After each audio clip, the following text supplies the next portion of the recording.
نبی الامی علیہ صلی اللہ علیہ وسلم صلاۃ و سلام علیہ رسول اللہ صلی اللہ علیہ وسلم۔ درود شریف پڑھیے بھائی، آپ لوگ درود شریف پڑھے بلند آواز سے، آواز سے پڑھو، آواز سے، آواز سے پڑھو درود شریف۔ صلی اللہ علیہ وسلم صلاۃ و سلام علیہ زور سے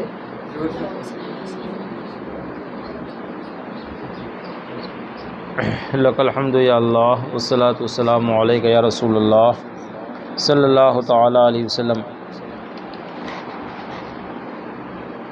قل للمؤمنین یغضوا من ابصارهم ویحفظوا فروجهم ذالک ازکی لهم ان اللہ خبیر بما یصنعون۔ صدق اللہ العلی العظیم وصدق رسولہ النبی المکین الکریم ونحن علی ذالک لمن الشاہدین والشاکرین والحمد للہ رب العالمین۔ پنکھا بند کر دو، درود شریف پڑھ لیجیے۔ صلی اللہ علیہ نبی الامی علیہ صلی اللہ علیہ وسلم صلاۃ و سلام علیہ رسول اللہ صلی اللہ تعالیٰ علیہ وسلم۔ آج کے درس میں دیکھنے اور چھونے کا بیان ہوگا۔ کس کا بیان ہوگا؟ کہ کن چیزوں کو ہم دیکھ سکتے ہیں اور کن چیزوں کو ہم چھو سکتے ہیں۔ تو سب سے پہلے آیت کریمہ قرآن شریف سے پیش فرماتے ہیں کہ اللہ پاک مسلمانوں سے ارشاد فرماتا ہے کہ محبوب مسلمان مردوں سے فرما دو۔ کسے فرما دو؟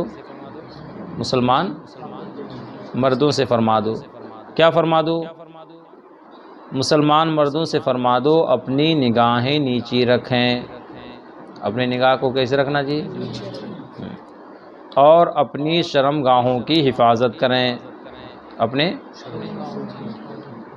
یہ ان کے لیے بہتر ستھرا ہے، یعنی اگر نظروں کو نیچی رکھیں گے، وہ اپنے شرم گاہوں کی حفاظت کریں گے تو ان کے لیے کیا ہے؟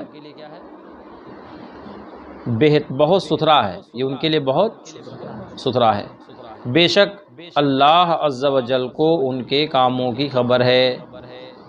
اللہ تعالیٰ کو ہم اور آپ جو کام کر رہے ہیں سب کی خبر ہے، ٹھیک ہے؟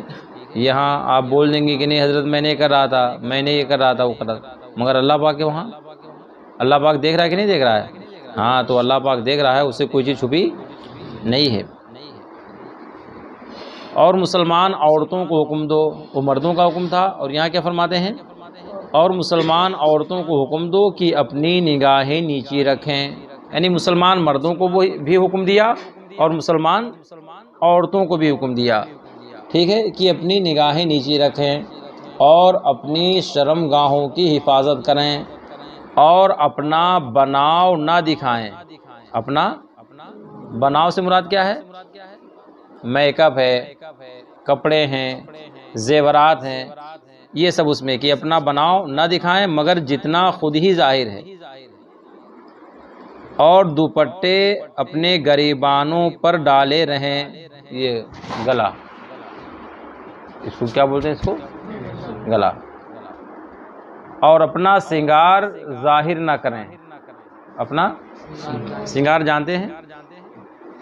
سنگار جانتے ہو جی؟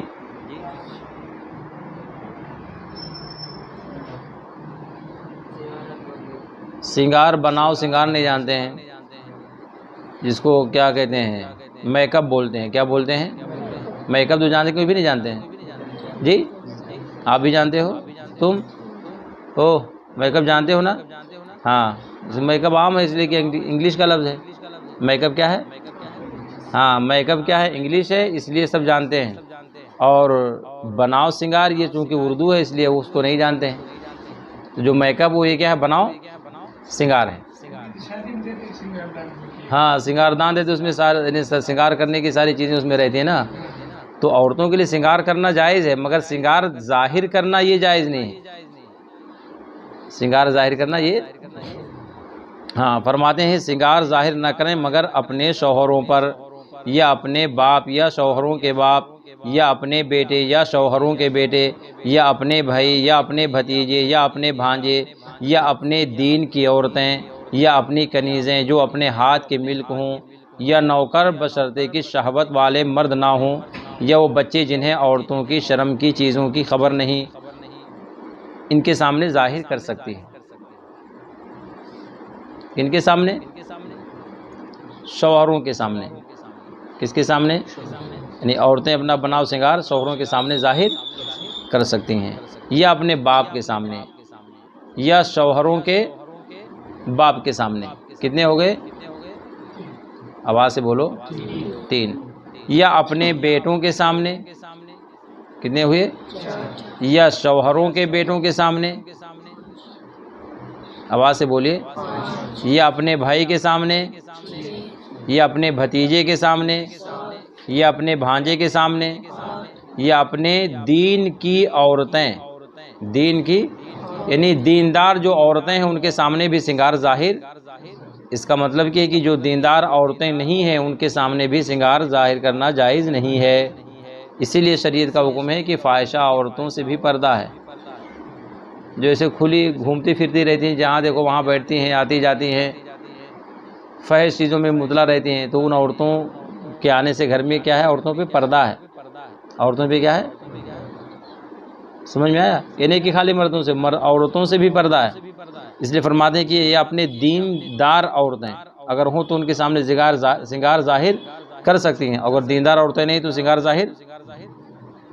یہ اپنی کنیزیں جو اپنے ملک میں ہوں، تو یہ تو ہوتا نہیں، یا نوکر چاکر، مگر نوکر چاکر کے لیے شرط کیا ہے کہ وہ شہوت والے مرد نہیں، بالغ نہ ہو، نہ بالغ رہے تو آ سکتے ہیں، ورنہ تو ان کے سامنے بھی نہیں۔ یہ وہ بچے جنہیں عورتوں کی شرم کی چیزوں سے خبر نہیں، سے چھوٹے بچے رہتے ہیں تو ان کے سامنے سنگار ظاہر کر سکتے ہیں، اور باقی ان کے علاوہ اور کسی کے سامنے سنگار ظاہر کرنا جائز نہیں ہے۔ جاؤ محی الدین، بیٹھو، سامنے بیٹھو تو سامنے، سمجھ میں آیا؟ اور اللہ پاک فرماتا ہے اور زمین پر پاؤں نہ ماریں، زمین پر جس سے ان کا چھپا ہوا سنگار معلوم ہو جائے۔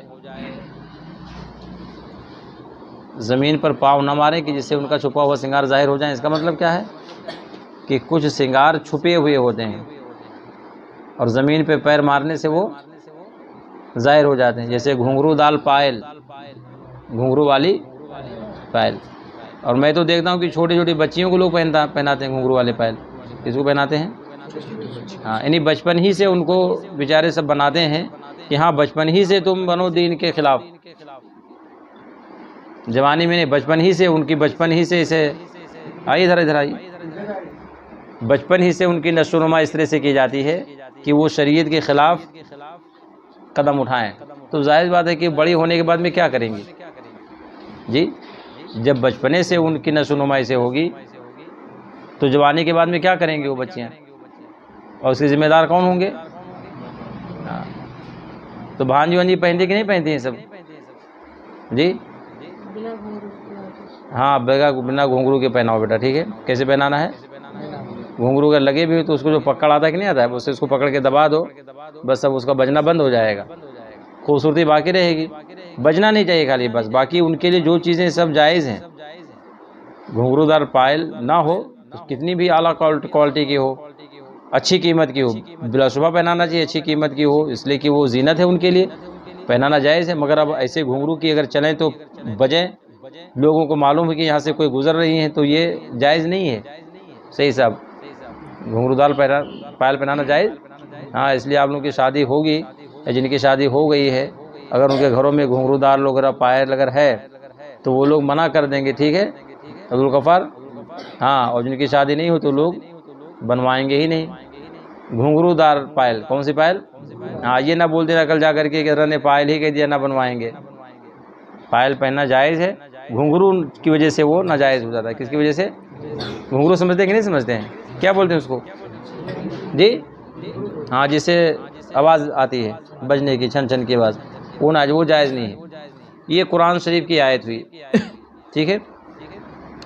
دوسری آیت میں اللہ پاک فرماتا ہے یا ایھا النبی قل لازواجک وبناتک ونساء المؤمنین یدنین علیہن من جلابیبہن ذالک ادنی ان یعرفن فلا یؤذین وکان اللہ غفورا رحیما۔ اے نبی، اپنی ازواج اور صاحب زادیوں اور مومنین کی عورتوں سے فرما دو، سبحان اللہ، سب کو اللہ پاک فرماتا ہے اے محبوب اپنی عورتوں کو اور اپنی شہزادیوں کو اور مومنین کی عورتوں سے فرما دو کہ اپنے اوپر اپنی اوڑھنیاں لٹکا لیں، اپنی اوڑھنیاں، یہ اس سے نزدیک تر ہے کہ وہ پہچانی جائیں گی اور ان کو ایذا نہیں دی جائے گی، اور اللہ بخشنے والا مہربان ہے۔ تو کتنی پیاری بات فرما رہے ہیں۔ دو دوپٹے اکثر عورتوں کے کہاں رہتے ہیں؟ گلے میں۔ دوپٹہ رہیں گے بھی تو کہاں رہیں گے؟ گلے میں۔ اور یہ سب کس کا اثر ہے؟ سب مغربی تہذیب کا۔ کس کا اثر ہے؟ ہاں، اس لیے کہ جو اسکول اور کالج وغیرہ میں ہماری بچیاں پڑھنے کے لیے جاتی ہیں، وہاں کوئی دینی تعلیم نہیں سکھاتا ہے۔ وہاں ایک قرآن سے نہیں کھول کے سکھایا کہ دیکھو تمہارا رب فرماتا ہے، تمہاری مقدس کلام فرماتا ہے، یہ فرما رہی دیکھو یہاں پہ یہ ہے، وہ نہیں سکھائے گا۔ وہاں کون سکھائیں گے؟ وہاں کیا سکھاتے ہیں؟ دوپٹہ اگر سر پہ ہوگا تو اس کو اتروا کر کے رکھوا دیتے ہیں سب۔ اگر کسی بچے کے دوپٹہ اگر ہوگا بھی تو اس کو اٹھا کر کے رکھوا دیتے ہیں کہ یہاں جب تک کہ کلاس میں رہنا ہے دوپٹہ وپٹہ نہیں تم کو لینا ہے۔ اب بتاؤ جب نقاب پہ اتنا پوری پابندی لگا دیا کرناٹک گورنمنٹ نے، پورا سب تہلکہ مچا دیا، تو دوپٹہ وہ سر پہ رہنے دیں گے؟ وہ لوگ نہیں رہنے دیتے ہیں۔ یہ حال ہے۔ تو اب ظاہر بات ہے کہ جب ہماری بہن ہماری بچیاں جب جائیں گے اسے اسکول اور کالجوں میں جہاں ان کو بے پردگی سکھایا جاتا ہے، جہاں پردے کا کوئی ماحول نہیں ہے، تو اب ظاہر بات ہے اس کا اثر کس پہ پڑے گا؟ بولو بھائی جی، اسکول والوں پہ پڑے گا نا۔ اس کا کس پر اثر پڑے گا بھائی جی؟ آواز سے بولو۔ معاشرے پڑے گا نا۔ تو ذمہ دار کون ہوگا اس کا جی؟ ارے آواز دبی لفظ میں کیوں بول رہے بھائی؟ ماں باپ ہوں گے نا ذمہ دار۔ ہاں، ماں باپ ذمہ دار ہوں گے، گنہگار کون ہوگا؟ بچیاں اگر بے پردہ اسکول جائیں گی اور وہاں غیر محرم کے ساتھ بیٹھیں گی، اس کا ذمہ دار کون ہوگا؟ آواز سے بولو۔ ہاں، اس لیے بہت پہلے علماء نے فرمایا تھا اور دانشوروں نے فرمایا تھا کہ اپنے اسکول اور کالج بنائے جائیں۔ کیا فرمایا تھا؟ اور اپنے ہاسپٹل بنوائے جائیں۔ آج زمانہ بھی سے چل رہا ہے۔ ایک دور ایسا ہے کہ مسلمان کو علاج کرنے کے لیے منع کر دیا گا کہ یعنی ہاسپٹل میں آپ نہیں لا سکتے، جیسے کہ کورونا کے زمانے میں دیکھا لوگ تڑپ رہے ہیں، وہ دور سے یہاں سے بیٹھ کر کے وہاں دیکھ رہے ہیں، مگر وہ قریب نہیں جا رہے تھے ان کے۔ یہ حال تھا۔ اگر کوئی اپنا ہوتا تو کہیں نہ کہیں تو سوچتا وہ، تو ضرورت اس بات کی تھی کہ اپنے ہاسپٹل ہوں، اپنے دواخانے ہوں، اپنے اسکول اور کالج ہوں، جہاں پہ دین کی جہاں پر دنیاوی تعلیم کے ساتھ ساتھ ان کو دین بھی سکھایا جاتا ہے کہ بیٹا پردہ اسلام میں فرض ہے، آپ پڑھو دین کی تعلیم کے علاوہ دنیاوی تعلیم پڑھو، مگر پردے میں رہ کر کے آپ پڑھو۔ انہیں سکھایا جاتا ہے کہ ہاں اسلام کس چیز کی اجازت آپ کو دیتا ہے، کس کی نہیں دیتا ہے، مگر یہ ہوتا نہیں ہے، یہ ہمارے یہاں نہیں ہوتا ہے۔ اللہ تعالیٰ مسلمانوں پہ رحم فرمائے۔ مسلمان اپنی بچیوں کو ایسے اسکول و کالج میں بھیجنا پسند کرتے ہیں جہاں بے پردگی ہو، غیر محرم کے ساتھ ان کا اٹھنا بیٹھنا ہو، اور ایسے اسکول میں وہ اپنا نہ بنوائیں گے نہ اپنے اسکولوں میں وہ بھیجیں گے کہ جہاں پر ہماری بچیاں محفوظ ہوں۔ یہ بہت وقت کا بڑا المیہ ہے، بس اللہ تعالیٰ خیر کی توفیق عطا فرمائے۔ یہاں اللہ پاک یہ فرماتا ہے اپنے محبوب سے کہ محبوب اپنی ازواج اور اپنی صاحبزادیوں اور مومنین کی عورتوں سے فرما دو کہ اپنے اوپر اپنی اوڑھنیاں کیا کریں، وہ لڑکانے، یعنی پردے میں رہیں۔ کس میں رہیں؟ ہاں۔ اور اللہ پاک فرماتا ہے والقواعد من النساء اللاتی لا یرجون نکاحا فلیس علیہن جناح الی آخرہ۔ اور بوڑھی خانہ نشین عورتیں جنہیں نکاح کی آرزو نہیں، ان پر کچھ گناہ نہیں۔ بوڑھی خانہ نشین عورتیں جو گھر میں بیٹھ کے رہتی ہیں، باہر نہیں نکلتی ہیں، تو بوڑھی خانہ نشین عورتیں جنہیں نکاح کی آرزو نہیں ہے، ان پر کچھ گناہ نہیں کہ اپنے بالائی کپڑے اتار رکھیں، جبکہ سنگار ظاہر نہ کریں، اور ان سے بچنا ان کے لیے بھی بہتر ہے کہ نہ اتاریں کپڑے، تو بھی کیا ہے؟ بہتر ہے، اور اللہ عز و جل سنتا جانتا ہے۔ یہ 3 آیتیں کریمہ، پہلی آیت تو بہت لمبی ہے اور باقی دونوں آیتیں مختصر ہیں، مگر تینوں آیتوں کا خلاصہ یہی ہے کہ مسلمانوں کو اپنے عزت کا خیال رکھنا بے حد ضروری ہے۔ مسلمانوں کو اپنی عزت کا خیال رکھنا بے حد ضروری ہے۔ صحیح مسلم میں جابر رضی اللہ تعالیٰ عنہ سے مروی کہ رسول اللہ صلی اللہ تعالیٰ علیہ وسلم نے فرمایا عورت شیطان کی صورت میں آگے آتی ہے۔ عورت کیسے آتی ہے؟ شیطان کی صورت میں آگے آتی ہے اور شیطان کی صورت میں پیچھے جاتی ہے۔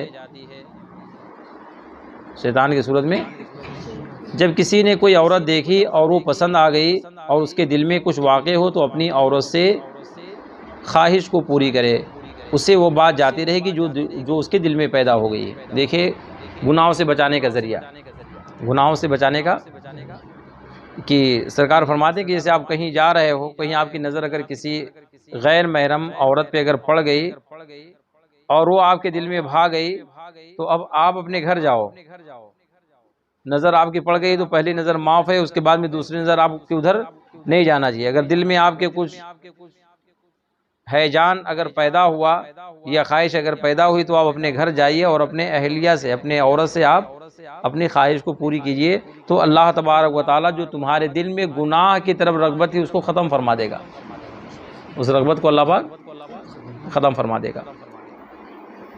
دارمی نے عبداللہ بن مسعود رضی اللہ تعالیٰ عنہ سے روایت کی کہ رسول اللہ صلی اللہ تعالیٰ علیہ وسلم نے فرمایا جس نے کسی عورت کو دیکھا اور وہ پسند آ گئی تو اپنی زوجہ کے پاس چلا جائے، ٹھیک ہے، کہ جس کی بنا پر وہ اسے پسند آئی تھی وہ چیز اس کے پاس بھی موجود ہے۔ یہ ہمارے آقا نے فرمایا، اس لیے انسان کے دل میں کبھی کوئی ایسا خیال آئے تو فوراً اپنے گھر کی طرف اس کو رخ کرنا چاہیے۔ صحیح مسلم میں جریر بن عبداللہ رضی اللہ تعالیٰ عنہ سے روایت ہے، کہتے ہیں میں نے رسول اکرم صلی اللہ علیہ وسلم سے اچانک نظر پڑ جانے کے متعلق دریافت کیا کہ یا رسول اللہ جیسے اچانک نظر اگر کسی غیر محرم عورت پہ پڑ جائے تو کیا کرنا چاہیے؟ کیسی نظر پڑنا چاہیے؟ ہاں تو کیا کرنا چاہیے؟ فرماتے ہیں کہ رسول پاک صلی اللہ علیہ وسلم نے حکم دیا کہ اپنی نگاہ پھیر لو۔ اگر کسی غیر محرم پہ آپ کی نظر پڑے تو اپنی نگاہ کو آپ، کیا مطلب ہے کہ فوراً اپنی نظر کو ہٹا لو وہاں سے، ٹھیک ہے۔ اس کا مطلب ہے کہ پہلی نظر پر آپ کی پکڑ اچانک اگر پڑے اور وہ ٹکٹکی باندھ کر کے دیکھیں کہ پہلی نظر تو اسی پہ گرفت ہے شریعت کی، کہ پھر وہ پہلی نظر نہیں رہی تو اس پر مواخذہ فرمائے گا اللہ پاک۔ امام احمد، ابو داؤد، ترمذی نے بریدہ رضی اللہ تعالیٰ عنہ سے روایت کی کہ رسول اللہ صلی اللہ تعالیٰ علیہ وسلم نے حضرت علی رضی اللہ تعالیٰ عنہ سے فرمایا کہ ایک نظر کے بعد دوسری نظر نہ کرو۔ کیا فرمایا؟ ایک نظر کے بعد دوسری نظر نہ کرو، یعنی اگر اچانک بلا قصد اور ارادہ کسی عورت پر نظر پڑ جائے تو فوراً نظر ہٹا لے اور دوبارہ نظر نہ کرے، کہ پہلی نظر جائز ہے اور دوسری نظر جائز نہیں۔ تو پہلی نظر کون جائز ہے؟ اچانک والی، ارادہ اور قصد و ارادہ کے ساتھ نہیں کہ پہلی نظر دیکھیں ارادہ قصد کر کے تو وہ جائز ہے، نہیں، اچانک جو نظر پڑ جائے وہ جائز ہے، باقی نہیں، سمجھے۔ ترمذی نے عبداللہ بن مسعود رضی اللہ تعالیٰ عنہ سے روایت کی کہ رسول اللہ صلی اللہ تعالیٰ علیہ وسلم نے فرمایا کہ عورت عورت ہے۔ عورت کیا ہے؟ آگے سمجھ میں کیا سمجھ میں آیا؟ عورت عورت ہے، اس کا کیا سمجھ میں آیا؟ عورت کا معنی ہوتا ہے چھپانے کی چیز۔ عورت کا معنی کیا ہوتا ہے؟ اب مطلب کیا ہوا کہ عورت چھپانے کی چیز ہے۔ عورت کیا ہے؟ ہاں، فرمایا عورت عورت ہے یعنی چھپانے کی چیز ہے، جب وہ نکلتی ہے تو اسے شیطان جھانک کر دیکھتا ہے، یعنی اسے دیکھنا شیطانی کام ہے۔ اللہ، اس کو دیکھنا کیا ہے؟ امام احمد نے ابو امامہ رضی اللہ تعالیٰ عنہ سے روایت کی کہ رسول اللہ صلی اللہ تعالیٰ علیہ وسلم نے فرمایا جو مسلمان کسی عورت کی خوبیوں کی طرف پہلی دفعہ نظر کرے، یعنی بغیر قصد و ارادہ کے، پھر اپنی آنکھ میچ لے، یعنی اپنی آنکھ کو بند کر لے یا اپنی آنکھ کو پھیر لے، تو اللہ تعالیٰ اس کے لیے ایسی عبادت پیدا کر دے گا جس کا مزہ اس کو ملے گا۔ سبحان اللہ، یہ اس کا حکم ہے، ٹھیک ہے۔ بیہقی نے حسن بصری رضی اللہ تعالیٰ عنہ سے روایت کی، کہتے ہیں مجھے یہ خبر پہنچی کہ رسول اللہ صلی اللہ تعالیٰ علیہ وسلم نے فرمایا کہ دیکھنے والے پر اور اس پر جس کی طرف نظر کی گئی اللہ عز و جل کی لعنت یعنی دیکھنے والا جب بلا عذر اور قصدن دیکھے اور دوسرا اپنے کو بلا عذر قصدن دکھائے تو دیکھنے والا بھی گنہگار اور دکھانے والا بھی گنہگار، دیکھنے والا بھی گنہگار اور دکھانے والی عورت بھی گنہگار، ٹھیک ہے، دونوں برابر کے کیا ہوں گے؟ گنہگار ہوں گے۔ ابن ماجہ نے حضرت عائشہ صدیقہ رضی اللہ تعالی عنہ سے روایت کی، کہتی ہیں میں نے حضور اقدس صلی اللہ تعالی علیہ وسلم کی شرم کی طرف، شرمگاہ کی طرف کبھی نظر نہیں کی۔ سبحان اللہ، یہ ان کا تقوی تھا، پرہیزگاری تھی۔ ترمذی اور ابو داؤد ابن ماجہ بروایت بہز بن حکیم عن ابی عن جدہ روایت کرتے ہیں کہ رسول اللہ صلی اللہ تعالی علیہ وسلم نے فرمایا اپنی عورت یعنی سطر کی جگہ کو محفوظ رکھو، اپنے چھپانے کی جگہ یعنی شرم کی جگہ کو محفوظ رکھو، مگر بیوی سے یا اس باندی سے جس کے تم مالک ہو۔ میں نے عرض کی یا رسول اللہ صلی اللہ علیہ وسلم یہ فرمائیے کہ اگر مرد تنہائی میں ہو، ارشاد فرمایا اللہ عز و جل سے شرم کرنا زیادہ سزاوار ہے۔ سبحان اللہ، یعنی اگر کوئی تنہائی میں ہو تو بھی اللہ پاک سے شرم کرے۔ کسے شرم کرے؟ کسے شرم کرے؟ ہاں، اسی لیے بہتر ہے کہ غسل خانے وغیرہ میں اگر نہایا جائے تو کپڑے وہاں بھی پہن کر کے نہایا جائے، جس سے سطر چھپا رہے۔ بہتر طریقہ کیا ہے کہ سطر، نہانا تو جائز ہے، ننگے غسل خانے میں جو بند ہو پیک ہو اس غسل خانے میں ننگے نہانا کیا ہے؟ جائز ہے، مگر بہتر کیا ہے کہ وہاں بھی سطر چھپا ہوا ہو۔ ترمذی نے حضرت عمر رضی اللہ تعالیٰ عنہ سے روایت کی کہ رسول اللہ صلی اللہ تعالیٰ علیہ وسلم نے فرمایا جب مرد عورت کے ساتھ تنہائی میں ہوتا ہے تو تیسرا شیطان ہوتا ہے۔ تیسرا کون ہوتا ہے؟ ترمذی نے جابر رضی اللہ تعالیٰ عنہ سے روایت کی کہ رسول اللہ صلی اللہ تعالیٰ علیہ وسلم نے فرمایا جن عورتوں کے شوہر غائب ہیں ان کے پاس نہ جاؤ کہ شیطان تم میں خون کی طرح تیرتا ہے۔ شیطان تم میں خون کی طرح، ہاں، یعنی شیطان کو بہکاتے دیر نہیں لگتی۔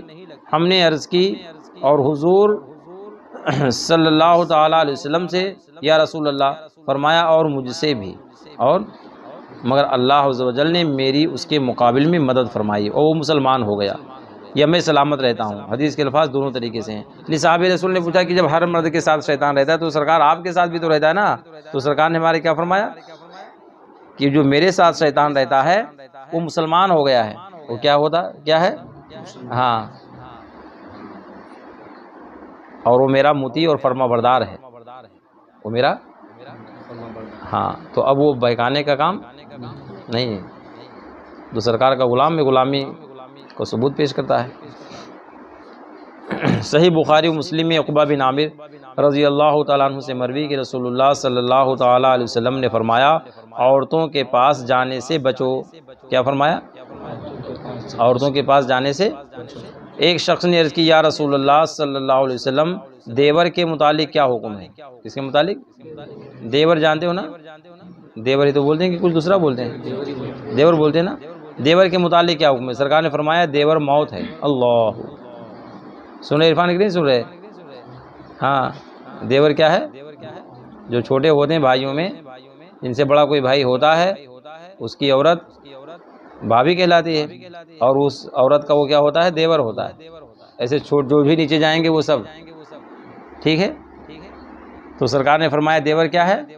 موت ہے، یعنی دیور کے سامنے ہونا گویا موت کا سامنا کرنا ہے، کہ یہاں فتنہ کا زیادہ احتمال ہے۔ اللہ، یہاں فتنہ کا زیادہ، مگر اس کا یہ بالکل الٹا معاملہ ہے، دیور سے کوئی پردہ نہیں ہوتا، باقی لوگوں سے پردے ہوتے ہیں سب، تو دیور سے کوئی پردہ حالانکہ غلط ہے۔ ترمذی نے ابن عمر رضی اللہ تعالیٰ عنہما سے روایت کی کہ رسول اللہ صلی اللہ تعالیٰ علیہ وسلم نے فرمایا برہنہ ہونے سے بچو۔ کیا فرمایا؟ برہنہ سے مراد ننگے ہونے سے بچو، کیونکہ تمہارے ساتھ وہ فرشتے ہوتے ہیں جو جدا نہیں ہوتے۔ کیا فرمایا؟ تمہارے ساتھ وہ فرشتے ہوتے ہیں جو جدا نہیں ہوتے ہیں۔ تو کون فرشتے ہوتے ہیں جی؟ کرامن کاتبین ہوتے کہ نہیں ہوتے ہیں؟ کرامن کاتبین ہوتے کہ نہیں ہوتے ہیں؟ تو یہ جدا نہیں ہوتے ہیں، ٹھیک ہے، مگر صرف پاخانہ کے وقت، ٹھیک ہے، پاخانہ کے وقت یعنی یہ انسان سے جدا ہوتے ہیں، اور اس وقت جب مرد اپنی عورت کے پاس جاتا ہے، لہٰذا ان سے حیا کرو اور ان کا اکرام کرو۔ یعنی فرشتوں کی تعظیم کے پیش نظر ننگے، تو ننگے سے مراد یہ نہیں کہ پورا کپڑا اتار دیجیے، ننگے سے مراد یہ بھی ہے کہ یعنی سطح عورت بھی نہیں کھلا رہنا چاہیے، سطح عورت بھی، ہاں جیسے کہ نہانے میں بہت سارے لوگ انڈر ویئر پہن کر کے نہاتے ہیں، یہ رات میں سونے کے ٹائم انڈر ویئر پہن کے سو جاتے ہیں، یہ کیا ہے جائز؟ اگر بند کمرے میں ہے نہانے کے وقت تو جواز کی اجازت ہے، مگر بہتر پھر بھی نہیں ہے، ٹھیک ہے۔ ترمذی اور ابو داؤد نے جرحد رضی اللہ تعالیٰ عنہ سے روایت کی کہ رسول اللہ صلی اللہ تعالیٰ علیہ وسلم نے فرمایا، کیا تمہیں معلوم نہیں کہ ران عورت ہے، یعنی مانڈی، یہ مانڈی کیا ہے؟ یعنی چھپانے کی چیز ہے، مانڈی عورت ہے، اس کا مطلب کیا ہے کہ مانڈی چھپانے کی ہے۔ اور جو لوگ جنس وغیرہ ایسا پہنتے ہیں خوب بالکل ایک دم چبھا ہوا رہتا ہے، تو وہ جائز ہے، وہ جی نہیں پہننا چاہیے، جس کی جسم کی نشو و نما ظاہر ہو ایسے کپڑے کا پہننا بھی جائز نہیں ہے۔ ابو داؤد ابن ماجہ نے حضرت علی رضی اللہ تعالیٰ عنہ سے روایت کی کہ حضور اقدس صلی اللہ تعالیٰ علیہ وسلم نے فرمایا کہ اے علی، ران کو نہ کھولو اور نہ زندہ کی ران کی طرف نظر کرو، نہ مردہ کی ران کی طرف بھی نظر نہ کرو، زندے کی ران کی طرف بھی نظر، دونوں کو منع فرما دیا۔ صحیح مسلم میں ابو سعید رضی اللہ تعالیٰ عنہ سے مروی کہ رسول اللہ صلی اللہ تعالیٰ علیہ وسلم نے فرمایا، ایک مرد دوسرے مرد کی سطر کی جگہ نہ دیکھے، اور نہ عورت دوسرے عورت کی سطر کی جگہ دیکھے، اور نہ مرد دوسرے مرد کے ساتھ ایک کپڑے میں برہنہ سوئے، اور نہ عورت دوسری عورت کے ساتھ ایک کپڑے میں برہنہ سوئے۔ سب کو منع فرما دینا، عورت عورت کے ساتھ بھی نہیں سو سکے ننگے، اور نہ مرد مرد کے ساتھ ننگے سو سکتا ہے، اور نہ کوئی عورت دوسری عورت کی شرم کی جگہ کو دیکھ سکتی ہے، نہ کوئی مرد دوسرے مرد کی شرم کی جگہ کو دیکھ سکتا ہے۔ سمجھ میں آیا؟ اب جو آپریشن ہوتا ہے اسی لیے علماء نے منع فرمایا ہے، نسبندی جس کو بولتے ہیں، جس نسبندی کے بارے میں اندرا گاندھی کی جب گورنمنٹ تھی انڈیا میں تو بہت زور و شور کے ساتھ یہ مسئلہ چلا تھا کہ نسبندی کرانا کیا ہے، ضروری ہے، اور بہت بڑے بڑے علماء جو وہاں دیوبندیوں کے تھے ان لوگوں نے سب فتویٰ دے دیا تھا کہ ہاں جائز ہے۔ کیا کہہ دیا تھا ان لوگوں نے؟ جائز ہے، مگر الحمدللہ بریلی شریف کی سرزمین سے سرکار مفتی اعظم نے فتویٰ صادر فرمایا تھا کہ نسبندی کرانا کیا ہے، ہاں، اور حضرت نے اس میں دلائل دیتے ہوئے اسی مسئلے کا ایک دلیل میں یہ مسئلہ بھی حضرت نے بیان فرمایا تھا، دلیل بھی دیا تھا کہ جب عورت کو خود دوسرے عورت کی شرمگاہ کو دیکھنا جائز نہیں ہے، دوسری عورت کی، اور عورت کا تو پورا جسم ہے، عورت کا پورا جسم ہی صدر عورت ہے، شرمگاہ ہے، شرم کی جگہ ہے، پورا جسم، مگر خاص جو ان کی شرم کی جگہ ہے اس کو دیکھنا تو اور ناجائز و حرام ہے، اس کو دیکھنا۔ اور وہاں آپریشن میں کیا ہوتا ہے، خالی دیکھنا بھی نہیں، بدن بھی اس میں لگتا ہے، ہاتھ بھی ٹچ ہوتا ہوگا، تو یہ سب صورتوں کی بنا پر سختی کے ساتھ سرکار مفتی اعظم نے منع فرما دیا کہ جائز نہیں ہے۔ مگر آج دیکھیں، میں تو سمجھتا ہوں کہ غیر مسلم تو غیر مسلم ہے، مسلمان بھی سب مبتلا ہیں اس میں، اور یہ بلا عام ہے، وبا یہ کیا ہے، عام ہے، مسلمان غیر مسلم تو مسلم، مسلمانوں میں دیکھیں ویسے کوئی ہوگا اللہ کا بندہ جو ڈرے اور خوف خدا پیدا کرے، جو آپریشن عورتوں کا نہ کراتا ہو، نہ دو لڑکے بچے اگر ہو گئے تو سیدھا آپریشن، اللہ تعالیٰ رحم فرمائے، یہ کون سا طریقہ ہے؟ اس کے لیے شریعت میں بہت ساری تدبیریں ہیں کہ انسان ان چیزوں کو اپنائے تو بچ سکتا ہے، مگر یہ تو بلا، یہ مصیبت ہے، جو چیز ناجائز و حرام ہے قوم کتنی اس کے اندر مبتلا ہے، اور ہم تو سوچتے ہیں کہ کون کون سی چیز ہے کہ اس پر یعنی کہا جائے، بولا جائے، سمجھایا جائے لوگوں کو، ہر چیز میں تو دیکھے تو نظر آتی ہے خامی۔ ایک چیز خالی زبانی طور پہ مسلک اعلیٰ حضرت کلیئر ہے، کیا کلیئر ہے؟ آواز سے بولیے، ہاں خالی یہ زبانی کلیئر ہے، باقی نہیں۔ اگر گہرے میں جا کر دیکھا جائے تو جو نسبندی کرواتے ہیں، جب سرکار مفتی اعظم نے فرمایا تو کہ مسلک اعلیٰ حضرت کے الگ ہے، یہ وہی تو ہے نا مسلک اعلیٰ حضرت، جو سرکار تاج الشریعہ علیہ رحمت الرضوان نے اور آپ کے نانا جان نے جو بیان فرمایا، اور بڑی سختی کے ساتھ، یہاں تک کہ مصیبت آنے والی تھی، نوبت یہ پہنچ گئی تھی کہ آپ کو جیل خانے میں ڈلوا دیا جائے گا، آپ کو قید میں ڈلوا دیا جائے گا، مگر پھر بھی انہوں نے اپنے فتوے کو نہیں بدلا، اور ارشاد فرمایا کہ اگر ضرورت پڑے گی تو حکومت کو بدل دیا جائے گا، مگر اپنے فتوے سے آپ نے رجوع نہیں فرمایا۔ تو یہ سب مسلک اعلیٰ حضرت خالی زبانی نام لینے سے یہ خالی مسلک اعلیٰ حضرت کا نعرہ لگانے سے اسے نہیں کام چلے گا، یہ نہیں تو خالی دکھاوا ہے. سمجھ رہے ہیں کہ نہیں سمجھ رہے ہیں؟ جیسا کہ اعلیٰ حضرت کے والد ماجد کون؟ اعلیٰ حضرت کے والد صاحب کا نام کیا ہے؟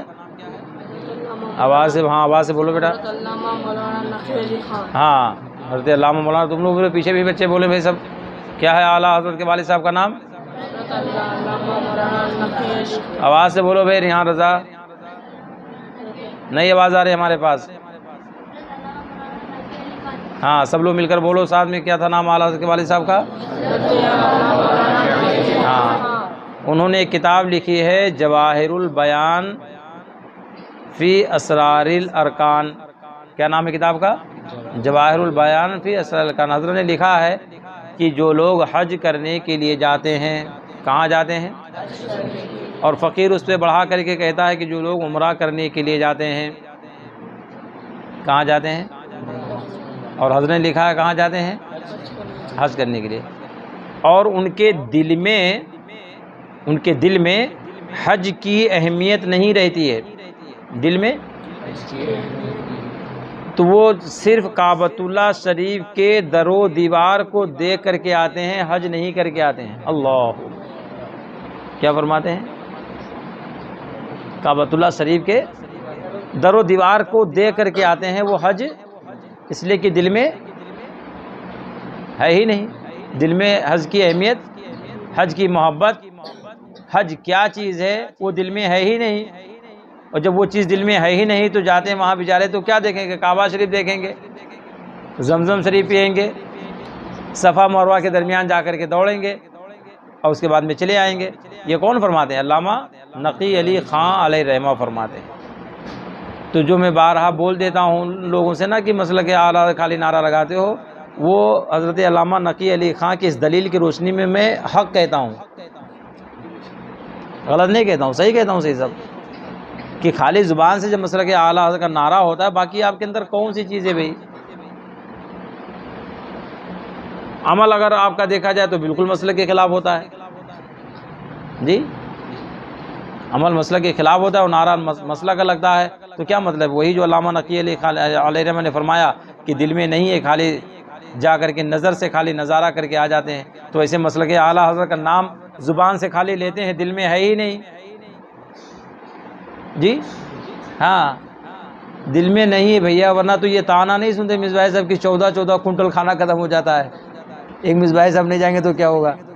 ہاں بھائی حاجی صاحب یہ باقاعدہ آتا ہے بھائی کہ 14 کنٹل تو فلاں کیا 14 کنٹل ختم ہو گیا، 4 کنٹل کھانا ختم ہو گیا. اس کا مطلب کہ جانے والے سب کھاتے ہیں مسلک اعلیٰ کا نعرہ لگانے والے. وہ نہیں دیکھتے کہ حلال کا بنا ہوا ہے کہ حرام کا بنا ہوا ہے، جائز ہے کہ ناجائز ہے، وہاں جانا جائز ہے ناجائز. وہ نہیں، وہ سب ایک طرف. وہ سب جب محفل میں بیٹھیں گے تو بولیں گے ہاں مسلک اعلیٰ زندہ باد، اور جب اس کے بعد میں کہیں دعوت تو وہاں زبان ہی نہیں کھلے گی، وہاں زبان غلط ہے. یہ ایسا نہیں ہونا چاہیے. اس پہ اللہ اس کے رسول کے ہاں بہت سخت گرفت ہوگی، اور اس سے اعلیٰ حضرت کی روح بھی کبھی خوش نہیں ہوگی. اور خود پیر و مرشد کے دیکھے کلپ آ رہی ہیں، بیان آ رہے ہیں، جو میں کہتا ہوں کوئی میں غلط نہیں کہتا ہوں، حضرت کے کلپ آ رہے ہیں باقاعدہ، حضرت بیان فرماتے ہیں، آپ سنیے. پیر و مرشد کی باقاعدہ کلپ ہے کہ مسلک اعلیٰ خالی زبان سے نام لینے کا نام نہیں، مسلک اعلیٰ حضرت عمل کا نام ہے کہ جو اپنے امام اہل سنت اعلیٰ حضرت کے جو تحریرات ہیں، آپ کے جو اعمال ہیں، آپ کے جو افعال ہیں، آپ کے جو اقوال ہیں، ان پر عمل کرنے کا نام مسلک اعلیٰ حضرت ہے. زبان سے نام لینے کا نام نہیں، خالی مسلک اعلیٰ کے مسلک اعلیٰ کا نام لے لیجیے بس کام ختم ہو جائے گا. اور ہم تو الحمدللہ کہتے ہیں کہ ہمارا جو کوئی مقابلہ کر لے تو ہم بتا دیں کہ ہم مسلک اعلیٰ حضرت کیا ہے. بس کہ اللہ پاک خیر کی توفیق عطا فرمائے. پھر بھی جو ہے اللہ کا فضل ہے کہ آپ نام لیتے ہیں، اللہ پاک نام کے صدقے میں آپ کو اعلیٰ حضرت کے مسلک پہ قائم رہنے کی توفیق عطا فرمائے. یہاں اس مسئلے کی وضاحت کرتے ہوئے یہ بیان کر رہا تھا کہ نسبندی میں جو چیزیں ہیں، جو پیر و مرشد کے نانا اور ہم اہل سنت والجماعت کے بہت عظیم ہستی، تاجدار اہل سنت جنہیں کہا جاتا ہے، شہزادے سرکار مفتی اعظم جنہیں کہا جاتا ہے، جنہیں ہم شبیہ غوث اعظم کہا جاتا ہے کہ بالکل سرکار غوث پاک کے ہم شکل تھے سرکار مفتی اعظم، ان کا ارشاد عالی شان یہ ہے یہ نسبندی کرانا جائز نہیں ہے، تو اب لوگ کروائیں گے نسبندی ہے؟ مردوں کی بھی سنا نسبندی ہوتی ہے کیا؟ مردوں کی بھی ہوتی نا؟ اچھا مردوں کی بھی نسبندی ہوتی بھائی، یہ بھی طریقہ کیا ہے؟ دونوں کی، چاہے مرد کی چاہے عورت کی، یعنی آپریشن کا مطلب ہوتا ہے کہ یعنی نسل کشی کرنا۔ آپریشن کا مطلب کیا ہوتا ہے؟ پیچھے تک آواز آ رہی کہ نہیں آ رہی بھائی؟ آ رہی نا؟ آپریشن کا مطلب کیا ہوتا ہے؟ نسل کشی کرنا۔ کیا ہوتا ہے بھائی توفیق بھائی؟ کہ نسل کو ختم کر دیا جائے، اب آگے نسل نہ بڑھے۔ آپریشن سے ہوتا، چاہے وہ مرد کے ذریعے سے چاہے عورت کے ذریعے سے، کسی بھی طریقے سے جائز نہیں ہے۔ تو شریعت میں تو یہ ہے کہ دوسری عورت کسی کی سطر کو نہیں دیکھ سکتی ہے، کوئی عورت کسی دوسری عورت کے شرم کی جگہ کو نہیں دیکھ سکتی ہے۔ اب اس پہ دیکھیں اشرف علی تھانوی کا نام سنا آپ لوگوں نے کہ نہیں سنا ہے؟ آ جاؤ صحیح، سب آگے آ جاؤ بھائی۔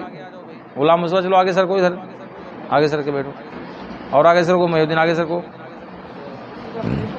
شہباز اتنا سرک لیجیے کہ پٹھان صاحب کو یہاں آ جانے دیجیے بھائی۔ آپ بیٹھو اطمینان سے، آپ کو نہیں، آپ آرام سے بیٹھیے، آپ بے فکر ہو کر بیٹھا کرو۔ ہاں چلیے اب آگے پٹھان صاحب درود سے پڑھ لیجیے سب لوگ۔ اللہم صلی علی سیدنا مولانا محمد معظم جود الکرم علیہ بارک صلاۃ والسلام علیہ وسلم۔ اشرف علی کا نام سنا آپ لوگوں نے؟ کتنے لوگوں نے سنا بھائی؟ اشرف علی کا نام کتنے لوگوں نے سنا ہے؟ ہاں اٹھاؤ ہاتھ اٹھاؤ بھی، صحیح زبیر صاحب، بس خالی اتنے لوگوں نے سنا ہے؟ تم نے نہیں سنا اشرف علی کا نام؟ جی آواز سے بولو، تم نے نہیں سنا ہے؟ کہاں چلایا ہو؟ ارے 11 عقیدے جو پڑھائے گئے تھے مدرسے میں بند مذہبوں کے، اس میں اشرف علی کا نام نہیں آیا تھا؟ تو جب بم بیچے گا اس کو کھلوائے گا تو کیا جانے گا بے بیوقوف کہیں کا؟ اس سے علم حاصل ہوگا؟ جی سنا تھا کہ نہیں سنا تھا؟ اور یہاں ہاں اشرف علی کا نام آپ لوگوں نے سنا کہ نہیں سنا ہے؟ یہ کون تھا؟ وہابیوں کا بہت بڑا پیشوا تھا خبیث۔ کون تھا یہ وہابیوں کا؟ بہت بڑا پیشوا تھا، وہابیوں کا بہت بڑا پیشوا تھا۔ اس نے اپنی کتاب میں لکھا کہ عورت کو اگر نہانے کی ضرورت ہو عورت کو، تو وہ چاروں جانب سے عورتوں کو کھڑی کر کے بیچ میں وہ ننگے نہا سکتی ہے، معاذ اللہ رب۔ اور شریعت کا حکم کیا ہے کہ کوئی عورت دوسری عورت کے شرم کی جگہ کو، آواز سے بولو، تو جو مسئلہ وہ بیان کیا ہے کہ چاروں طرف سے عورتوں کو کھڑی کرے اور بیچ میں نہائے، وہ جائز ہے؟ جی تو یہ اچھا مذہب ہے؟ آواز سے بولو، تب کیسا مذہب ہے؟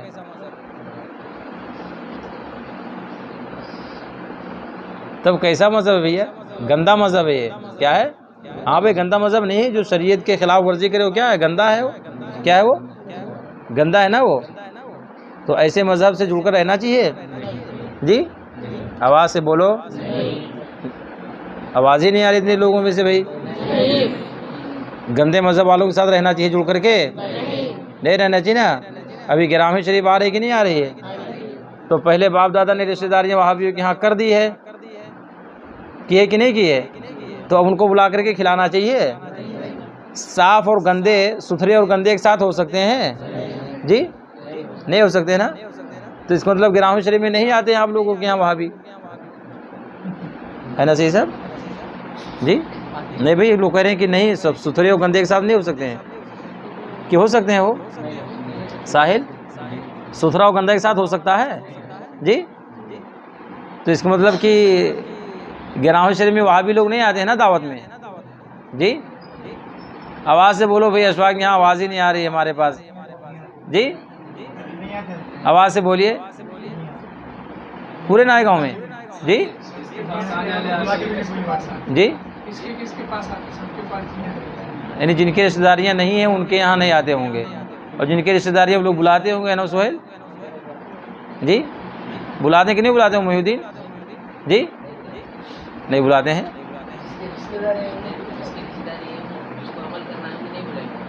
ہاں جن کو عمل کرنا ہے وہ، اور جن کو عمل نہیں کرنا ہے وہ، تو اب وہ کیا کرتے ہیں؟ گویا کہ گندے کو ستھرے کو ملا رہے ہیں ایک میں۔ تو ستھرا گندے کے ساتھ ملے گا تو وہ ستھرا گندے کو صاف کرے گا کہ گندا ستھرے کو ناپاک کرے گا؟ جی اس کی مثال کوئی آپ کو معلوم ہے؟ کوئی مثال ایسی معلوم ہے؟ جی ایک ڈرم جانتے کہ نہیں جانتے؟ ڈرم جو بڑا ہوتا ہے جس میں 1000 لیٹر کتنا تیل آتا ہے بھائی عبدالرحیم بھائی؟ جی 180 لیٹر آتا ہے. کتنا؟ 180 لیٹر. 180 لیٹر گلاب جل ہو، کیا ہو؟ بہت بہترین خوشبو ہوتی کہ نہیں ہوتی گلاب کی؟ 180 لیٹر کتنا ہو؟ اور ایک قطرہ اس میں شراب ڈال دیجئے. کیا ڈال دیجئے؟ زیادہ نہیں، ایک قطرہ خالی. اب 180 لیٹر کے مقابل میں ایک قطرے کی کیا اہمیت ہے؟ کوئی اہمیت ہے؟ مگر وہ ایک قطرہ جب پڑے گا 180 لیٹر میں تو ستھرے کو کیا کرے گا وہ؟ آواز سے بولیے. اب وہ گلاب جل استعمال کر سکتے ہیں، اس کو لگا سکتے ہیں کپڑے میں، پانی میں ڈال کے اس کو نہا سکتے ہیں. اب وہ لاکھ گلاب جل تھا مگر ایک قطرہ گندے نے اتنا کام کر دیا کہ 180 لیٹر کو خراب کر دیا. اللہ، کتنے لیٹر کو؟ یہ مثال ہے بد مذہبوں کی کہ سنی 100 ہوں اور اگر ایک بد مذہب اس کے اندر آ گیا، یا سنی 180 ہوں اور ایک بد مذہب اگر آ گیا تو سمجھے کہ کام تمام کر دیا. کیا کر دیا؟ آواز سے بولو. کام کیا کر دیا؟ ہاں. اب ہمارے امام تاج الشریعہ علیہ رحمہ یہ ارشاد فرماتے ہیں کہ اگر معلوم ہے آپ کو کہ فلاں محفل میں وہابی آئیں گے تو ایسی محفل میں جانا ناجائز و حرام ہے. کیوں فرماتے ہیں؟ اس لیے کہ اگر وہاں جاؤ گے نا تو اگر 180 کی تعداد سے زیادہ بھی ہو جاؤ گے نا تو بھی گندے میں شمار ہو جاؤ گے. اللہ، اس لیے ہمارے امام نے کیا فرمایا؟ آواز سے بولو. ارے آپ کی بات ہے بھائی. یہ کیا فرماتے ہیں امام تاج الشریعہ؟ آواز سے بولو. جس محفل میں بولو نا بھائی، توفیق بھی بولو آواز سے بھائی. نہیں آواز ہی نہیں آ رہی. نہیں آواز آ رہی بھائی. کیا بولے بھائی؟ پٹھان صاحب بولیے، آپ ہی بولیے. کیا فرماتے ہیں امام تاج الشریعہ علیہ رحمہ کہ جس محفل میں، تھوڑا آواز سے بولیے بھائی. ہاں تب کیا؟ جی ہاں جائز. ہاں ایسی محفل میں جانا کیا ہے؟ ناجائز ہے. امام تاج الشریعہ کیا فرماتے ہیں؟ اب اگر جو وہاں جاتا ہے محفل میں تو وہ کیا کرتا ہے؟ جائز کام کرتا ہے کہ ناجائز کرتا ہے؟ آواز سے بولو. ناجائز کرتا ہے نا. اب وہ ناجائز کام کرنے والا آ کر کے کھڑا ہو گیا بسم اللہ اللہ اکبر، تو اب ہمارے جیسے آپ جیسے لوگ چلے گئے اللہ اکبر. اب وہ بھی آ گئے اللہ اکبر، تو کرو اللہ اکبر آرام کے ساتھ. ناجائز کام کو کرنے والا کھلم کھلا جو ناجائز کا کام کرے وہ کیا ہوتا ہے شریعت میں؟ آواز سے بولیے. جی ہاں. ابھی کل کے درس میں بیان ہوا کہ جو سنت موقدہ کو چھوڑتا ہے، کون؟ جو کیا چھوڑتا ہے؟ جو سنت موقدہ کو چھوڑتا ہے ایک مرتبہ، وہ کیا ہوتا ہے؟ لائق ملامت ہوتا ہے، اس کی ملامت کی جائے گی. اور جو عادت ڈال لے چھوڑنے کے لیے وہ فاسق ہوتا ہے، مردود الشہادت ہوتا ہے.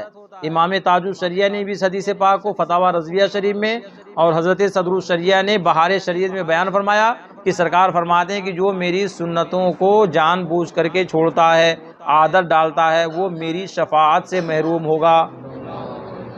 اب سوچئے ذرا کہ جو سنت کو چھوڑ دے وہ رسول پاک کی شفاعت سے محروم ہوگا. حالانکہ سرکار کیا فرماتے ہیں کہ میری شفاعت میری امت میں سے بڑے بڑے گنہگاروں کے لیے ہے. کیا صحیح صاحب؟ کیا فرماتے ہیں ہمارے آقا؟ کیا فرماتے ہیں بھیا؟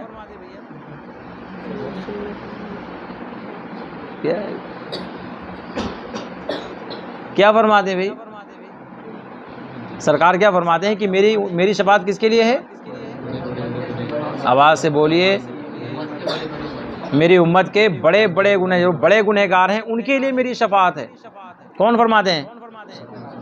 ہمارے آقا فرماتے ہیں، رسول پاک فرماتے ہیں، حضور اقدس صلی اللہ علیہ وسلم فرماتے ہیں. اور اس کے بعد کیا ارشاد فرماتے ہیں کہ جو میری سنتوں کو چھوڑتا ہے وہ میری شفاعت سے محروم رہے گا. اللہ، جو میری لاکھ گنہگار ہو مگر سرکار علیہ الصلوۃ والسلام کی سنتوں کو اگر اپناتا ہے تو بخشش کی امید اس کی ہے۔ نہ سرکار فرماتے ہیں کہ میری سنت کو اگر چھوڑتا ہے تو شفاعت سے محروم ہے۔ تو جب سنتوں کو چھوڑنے والا شفاعت سے محروم ہے تو جان بوجھ کر کے ناجائز کام کرنے والا کیسا ہوگا؟ جی جان بوجھ کر کے جو ناجائز کام کرتے ہیں وہ کیسے ہوں گے؟ اس لیے یاد رکھنا چاہیے بیٹا، یہ چیزیں شریعت میں جائز نہیں، جو چیز جائز ہیں اسی پر رہیں آپ لوگ، جو چیز شریعت میں جائز نہیں اس سے آپ قطعاً ایسی چیزیں نہ کریں، ورنہ سرکار تاج الشریعہ کو بھی منہ نہیں دکھانے کے لائق رہو گے۔ سمجھ لو، جان لو، یہ نہ جان لو کہ ہاں بس چلو ٹھیک ہے ہم حضرت کا نام لیتے ہیں، حضرت کے غلام ہیں، بے شک حضرت کے غلام ہیں، حضرت نے غلامی میں قبول فرما لیا تو سبحان اللہ، مگر حضرت کے ارشادات عالی شان پہ عمل کون کرے گا بھائی؟ عمل بھی تو کرنا چاہیے نا اس پر۔ ہم جیسے حضرت ہمارے پیر ہیں تو الحمدللہ ہم ناز کرتے ہیں کہ ہم کو اللہ پاک نے تاج الشریعہ جیسا پیر نصیب فرمایا ہے۔ آج اگر کوئی سوچے دنیا میں کہ کیا کہتے ہیں تاج الشریعہ علیہ رحمہ سے مرید ہو جائیں تو ممکن ہے؟ آواز سے بولیے، ممکن ہے ہو جائیں گے؟ تب تو خوش نصیب ہیں وہ لوگ جو تاج الشریعہ علیہ رحمہ کے غلام ہیں، اور ان کے ارشادات عالی شان پر عمل کرنے کی ضرورت ہے۔ تو میں یہ سمجھا رہا تھا کہ جو وہابیوں کے پیشوا اشرف علی تھانوی نے لکھا ہے وہ عقیدہ کیا ہے؟ آواز سے بولیے، وہ عقیدہ کیا ہے؟ غلط ہے۔ اور اسی خبیث نے اپنی کتاب حفظ الایمان میں، کون سی کتاب میں؟ حفظ الایمان میں یہ لکھا ہے کہ جیسا علم غیب رسول اللہ کو ہے ایسا علم غیب دودھ پیتے ہوئے بچے کو ہے، مجنون یعنی پاگل کو ہے، اور تمام بہائم اور تمام جانوروں کو ہے۔ معاذ اللہ رب العالمین، استغفر اللہ ربی من کل ذنب واتوب الیہ، معاذ اللہ رب العالمین۔ اتنی بڑی گستاخی رسول پاک کے شان میں بتائیے کہ کیا کہہ دیا کہ رسول پاک کے علم کو کیا کہا کہ ایسا تو دودھ پینے والے بچے کو ہے، معاذ اللہ۔ اب سوچو ذرا کہ دودھ پیتے ہوئے بچے کو معلوم ہے، اسے علم ہے بیچارے کے پاس، علم ہوتا تو وہ پیشاب کرتا بستر پہ، کپڑے میں پاخانہ کرتا وہ، جی باپ لیے ہوئے تو گود میں پیشاب کر لیتا وہ۔ یعنی اتنا بڑا نادان تھا، جاہل، اتنا بڑا گنوار تھا کہ وہ کہہ رہا دودھ پیتے ہوئے بچے کو علم غیب، معاذ اللہ رب العالمین۔ اس بیچارے کو اگر دودھ پیتے ہوئے بچے کو ہوتا تو پیشاب کر لیتا کیا ماں باپ کے کپڑوں پہ، بستروں پہ پیشاب کرتا ہو؟ اس کا مطلب کہ اسے علم ہوتا تو وہ پیشاب۔ اب کہہ دیا کہ جیسا رسول پاک کو علم ہے ایسا کس کو ہے؟ پاگل کو ہے۔ کس کو ہے؟ اللہ اکبر، پاگل کو بتا دیا۔ پاگل بیچارے دیکھے ہوں گے آپ بھی نئے گاؤں میں کہ نہیں دیکھیں جی؟ کیا ان کو بیچاروں کو رہتا ہے؟ دیکھو کیسے سب کھائے رہتے ہیں، کیسے کوئی ننگے، کوئی کیسے دھوپ ہے، شدت کی گرمی ہے، بہت ابھی دیکھو ٹھنڈ کال آنے والا ہے، اتنی سردی ٹھنڈی ہے، مگر ان کو کیا ہے؟ ایسے پڑے ہیں۔ اب ان کو اگر کچھ علم ہوتا تو کہیں جاتے گھر پہ کہ نہیں جاتے، اپنے رشتہ داروں کے گھر جاتے کہ نہیں جاتے وہ، یا کسی سے مانگ لیتے بھی ہم کو اوڑھنے کا بستر دو؟ علم ہوتا کہ نہیں ہوتا ان کو کچھ؟ تو ان بیچاروں کو علم ہوتا تو ایسے گھومتے پھرتے تھے وہ۔ تو کیا کہہ دیا کہ جیسا علم غیب رسول اللہ کو ایسے کس کو ہے؟ پاگل دیوانوں کو ہے، معاذ اللہ رب العالمین۔ اور اس سے بڑھ کر کے تو کیا کہہ دیا کہ جیسا رسول پاک کو علم ہے ایسا تو جانوروں کو بھی حاصل ہے، معاذ اللہ رب العالمین۔ جانوروں سے مراد کیا ہے؟ کہ کتوں کو بھی ہے، معاذ اللہ رب العالمین، خنزیر کو بھی ہے، معاذ اللہ رب العالمین۔ اب آپ سوچئے کہ جو تمہارے نبی کے شان میں ایسے کلمات بکے وہ مسلمان ہو سکتا ہے؟ ایک ساتھ میں سب کو بولنا چاہیے، مسلمان ہو سکتا ہے؟ اور ایسوں کو جو مسلمان مانے وہ مسلمان ہو سکتے ہیں؟ آج کے وہابیوں نے نہیں لکھا اپنی کتابوں میں، سیدھا بولتے ہیں سینہ ٹھوک کر کے کہ ہم نے تو نہیں لکھا ہے، جو لکھے مر کر کے دنیا سے چلے گئے، اپنے کو کیا اس سے واسطہ ہے؟ مگر یہ کہنے سے فرصت پائیں گے وہ؟ اگر آپ یہ کہہ رہے ہو کہ میں نے نہیں لکھا ہے تو جنہوں نے لکھا ہے انہیں کیوں تم اپنا پیشوا مانتے ہو؟ انہیں کیوں تم اپنا مولانا مانتے ہو؟ اپنا امام انہیں کیوں تم تسلیم کرتے ہو؟ انہیں کافر کیوں نہیں کہتے؟ اور آج کا جو مسلمان انہیں کافر نہ کہے وہ بھی کیا ہے؟ وہابیوں کو جو کافر نہ کہے وہ بھی کیا ہے؟ آواز سے بولیے، وہ بھی کیا ہے؟ کافر ہے۔ تو اب جو تمہارے نبی کی شان میں اتنی خطرناک توہین کرے، گستاخی کرے، تو اس کے ساتھ میں بیٹھ کر کے کھانا جائز ہے؟ جی تو یہ کھا کون لیتا ہے 14 کنٹل بھائی؟ یہ ڈیگ پہ ڈیگ سب ختم ہو جاتے ہیں، کون کھاتا ہے؟ نہیں، اسے یاد رکھو، کبھی کامیابی نہیں ملے گی۔ یہ دنیا ہے 4 دن کی زندگی، کتنے دن کی ہے؟ گنے کتنے دن کی زندگی ہے؟ 4۔ اور اس کے بعد میں کیا ہے، آنکھ بند ہو گئی تو وہ ہمیشہ کے لیے کہاں ہے۔ اسی لیے کسی شاعر نے کہا ہے کہ ہمیشہ کے لیے رہنا نہیں ہے اس دار فانی میں۔ کیا کہا شاعر نے؟ ہمیشہ کے لیے رہنا نہیں اس دار فانی میں، کچھ اچھے کام کر لو 4 دن کی زندگانی میں۔ تو کچھ ایسے کام کر لو اچھے بیٹا کہ جو کم سے کم آپ لوگوں کے لیے کام آئے۔ یہ تو دنیا ہے، پھر ایک دن آنکھ بند ہو جائے گی، دنیا سے چلے جائیں گے، پھر وہاں کیا جائیں گے؟ ہمارے نیک اعمال جائیں گے ساتھ میں۔ کیا جائیں گے؟ ہاں، گنہگار ہوں گے، مجرم ہوں گے، نابکار ہوں گے، وہ اپنی جگہ پر ہے، مگر گستاخ رسول کا ساتھ دیں گے، سب سے بڑا جرم ہے۔ گنہگار نہیں، وہ کفر تک پہنچا دیتا ہے۔ انسان گنہگار ہے، مجرم ہے، سیاہ کار ہے، سب کچھ ہے یہ اپنی جگہ پر، مگر اس کے علاوہ اگر وہ گستاخ رسول ہوا یا گستاخ رسول کا ساتھ دینے والا ہوا تو اس کے لیے بخشش کی کوئی امید نہیں، اس کے لیے بخشش کی کوئی امید نہیں۔ اس لیے گستاخ رسول کے ساتھ میں مت رہنا۔ آپ سنی ہو، اہل سنت والجماعت ہو، رضوی ہو، بریلوی مسلمان ہو، آپ اپنے طور پہ جیسے بھی رہو، آپ جیسے بھی ہو، مگر اہل سنت والجماعت بن کر کے اپنی زندگی گزارنا۔ اور اگر خالی دو رخی پر اختیار کیے کہ ایک طرف اہل سنت والجماعت بھی کہے، ایک طرف جا کر کے ان سے دوستانے بھی قائم رکھے، ان کے ساتھ اٹھے بیٹھے بھی، ان کے ساتھ کھانا بھی کھائے، ان کو اپنے گھر پہ لا کے کھانا بھی کھلا رہے ہیں، مہمان نوازی بھی کر رہے ہیں، تو کیا ہے یہ جائز ہے؟ جی نہیں جائز ہے۔ ایسا جو کریں گے وہ سخت اللہ اس کے رسول کی بارگاہ میں مجرم ہوں گے۔ اس لیے سچے وفادار مسلمان بن کر زندگی گزاریے اور اپنے اعمال کی اصلاح کیجیے، نمازوں کی پابندی کیجیے، مسجدوں کی طرف جانے کی کثرت کیجیے۔ آپ کے ماں باپ زندہ ہوں تو اپنے ماں باپ کی خدمت کرو، ان کی عزت کرو، ان کی دعائیں لو، ان کے ہاں میں ہاں ملاؤ۔ کبھی ان کے فرمان پہ اپنے آپ کو ہوں نہ مت کہنا کہ ہاں میں نہیں کروں گا، یا میں نہیں جاؤں گا، یا بھی جاتا ہوں، یا بلند آواز سے ان کی بارگاہ میں بولنا، یہ بے ادبی ہے، یہ آپ کے تمام اعمال کو حقارت کر دے گا۔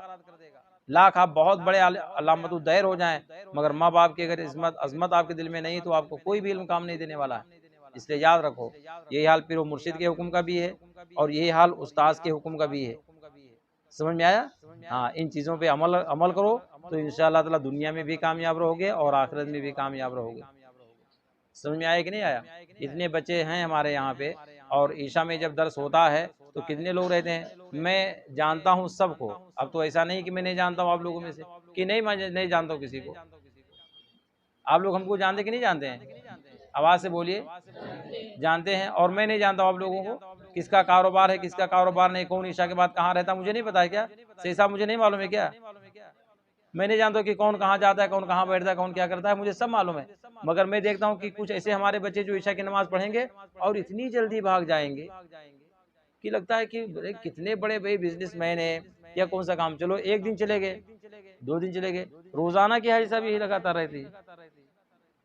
اب کم سے کم درس میں کتنی دیر ہوتا ہے؟ 10 منٹ بہت زیادہ میرے خیال سے لگ گیا، 10 منٹ ہو گیا کہیں، یا 15 منٹ، ورنہ تو اس سے کم ہی پہ ہو جاتا ہے، درس ختم ہو جاتا ہے۔ تو رہنا چاہیے کہ نہیں رہنا چاہیے؟ جی ہاں، رہنا چاہیے، تاکہ اس سے آپ اپنے علم میں اضافہ فرمائیں، اور ایک مسئلہ اگر سیکھ لیں گے تو اللہ تعالیٰ پوری رات نماز نفل پڑھنے سے زیادہ ثواب عطا فرمائے گا آپ کو انشاءاللہ تعالیٰ۔ سمجھ میں آ رہا ہے کہ نہیں آ رہا ہے؟ درود شریف پڑھ لیجئے۔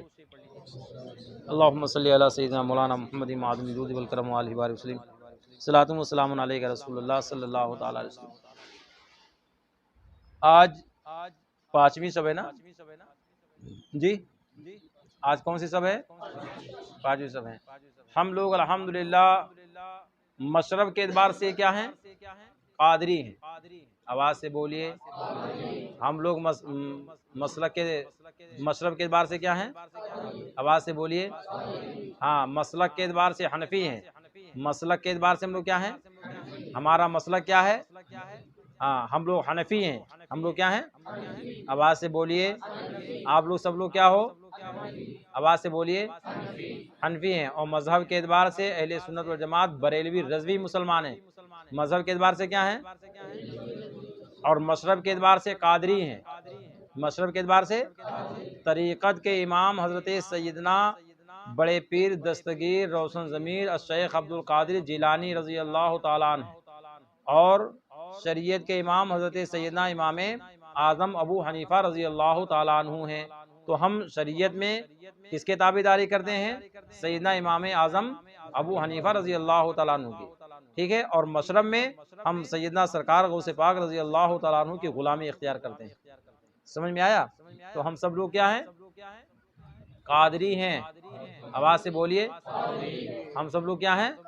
ہاں، اسی لیے ہمارے امام دعا میں کیا فرماتے ہیں؟ قادری کر، قادری رکھ، قادریوں میں اٹھا، قدر عبد القادر قدرت نما کے واسطے۔